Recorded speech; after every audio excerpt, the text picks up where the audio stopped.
आइए आज एक बेहद दिलचस्प मुद्दे पर बात करते हैं।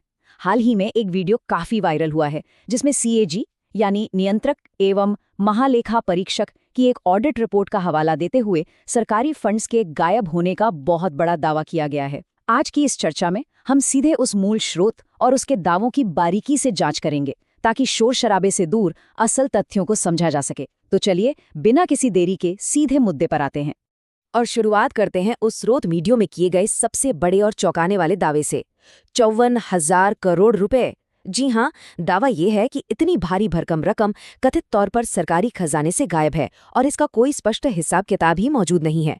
ये सोचने वाली बात है कि ये इतना बड़ा नंबर है जो किसी का भी ध्यान तुरंत अपनी ओर खींच ले, और लाजमी है कि इससे कई गंभीर सवाल भी खड़े होते हैं। लेकिन इससे पहले कि इन विशिष्ट दावों की गहराई में उतरा जाए, ये समझना बहुत जरूरी है कि आखिर ये जानकारी आ कहां से रही है और इन दावों का संवैधानिक आधार क्या है। चलिए पहले सीएजी और संविधान के अनुच्छेद 151 के बारे में थोड़ी बात कर लेते हैं, जो इस पूरी ऑडिट प्रक्रिया का आधार है। ये पूरी प्रक्रिया हमारे भारतीय संविधान से बहुत गहराई से जुड़ी हुई है। दरअसल संविधान के अनुच्छेद 151 के तहत कैग का मुख्य काम भारत सरकार के एक एक पैसे के खर्च का रिकॉर्ड रखना और उसका ऑडिट करना है। इसके बाद एक आधिकारिक रिपोर्ट प्रकाशित की जाती है।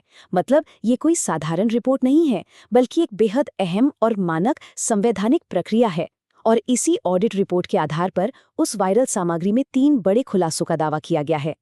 चलिए देखते हैं कि पहला खुलासा आखिर है क्या। तो पहला बड़ा दावा सीधे तौर पर विदेश मंत्रालय के ऑडिट से जुड़ा हुआ है। स्रोत के मुताबिक जब विदेश मंत्रालय का ऑडिट किया गया तो पूरे 44,000 करोड़ रुपए के संदिग्ध बैलेंस सामने आए। अब ऑडिट के दौरान इतनी बड़ी रकम का सवालों के घेरे में आना अपने आप में बहुत बड़ी बात है। ये आंकड़ा कोई छोटा मोटा नहीं है। ऐसे में सबसे अहम सवाल ये उठता है कि भाई इतनी बड़ी रकम पर मंत्रालय का क्या जवाब था। बताया गया है कि मंत्रालय का स्पष्टीकरण बेहद साधारण सा था। उनका कहना था, ओ सॉरी, गलती से एंट्री हो गई, इसमें कोई फ्रॉड नहीं है। अब मूल वीडियो इसी विरोधाभास को बहुत प्रमुखता से उभारता है।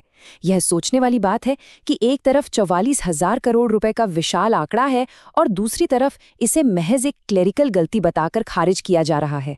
स्रोत का मुख्य उद्देश्य इसी बात को लेकर एक तरह का संशय पैदा करना है कि इतने बड़े वित्तीय आंकड़े पर ऐसी कैजुअल प्रतिक्रिया कैसे दी जा सकती है। खैर, अब दूसरे बड़े खुलासे की ओर बढ़ते हैं, जिसका संबंध वित्त मंत्रालय और इनकम टैक्स की वसूली से है।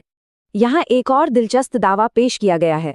स्रोत के मुताबिक इनकम टैक्स विभाग बड़ी बड़ी कंपनियों और बैंकों से टैक्स वसूलना ही भूल गया।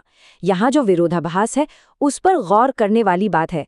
एक तरफ वो बड़ी और पूरी तरह से सक्षम संस्थाएं हैं जिन्हें टैक्स देना था, और दूसरी तरफ पूरे 74,000 करोड़ रुपए की वो विशाल धनराशि है जो बिना वसूले ही रह गई।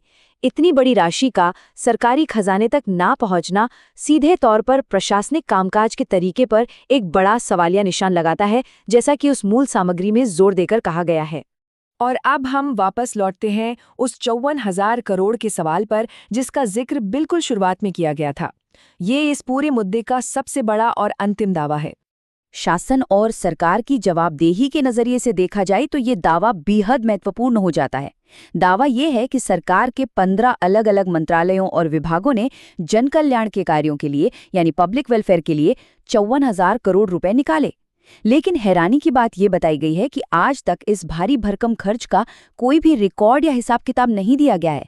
मतलब पैसा निकाला तो गया, लेकिन वो पैसा आखिर जमीन पर किस काम में खर्च हुआ, इसकी कोई पुख्ता जानकारी मौजूद नहीं है। ये सीधे सीधे पारदर्शिता से जुड़ा एक बड़ा मुद्दा है, जिससे स्रोत वीडियो ने बहुत ही प्रमुखता के साथ उठाया है। अब इन सभी भारी भरकम आंकड़ों को जब एक साथ रखकर देखा जाता है तो तस्वीर काफी हद तक स्पष्ट होने लगती है। एक तरफ 44,000 करोड़ रुपए का संदिग्ध बैलेंस, दूसरी तरफ 74,000 करोड़ रुपए का बिना वसूला गया टैक्स और फिर 54,000 करोड़ रुपए का बिना हिसाब वाला फंड। इन तीनों को मिला दें तो इन दावों की कुल गंभीरता और स्रोत द्वारा उठाए गए सवालों का पैमाना साफ साफ नजर आ जाता है। ये इस पूरे चर्चित और विवादित विषय का एक बहुत ही वस्तुनिष्ठ और साफ नजरिया हमारे सामने रखता है। और ये पूरी चर्चा हमें अंतिम और यकीनन सबसे महत्वपूर्ण सवाल पर लाकर खड़ा कर देती है। जन कल्याण के लिए निर्धारित किए गए वो 54,000 करोड़ रुपए आखिर कहाँ खर्च हुए? मूल वीडियो ठीक इसी अनुत्तरित सवाल के साथ समाप्त होता है। सार्वजनिक धन के सही प्रबंधन, ऑडिट की अहमियत और जवाबदेही को लेकर ये एक ऐसा प्रश्न है जो किसी को भी गहराई से सोचने पर मजबूर कर दे। इस पूरे मुद्दे को गहराई से समझने के लिए हमारे साथ जुड़ने के लिए बहुत बहुत धन्यवाद। इस अहम सवाल पर विचार जरूर किया जाना चाहिए।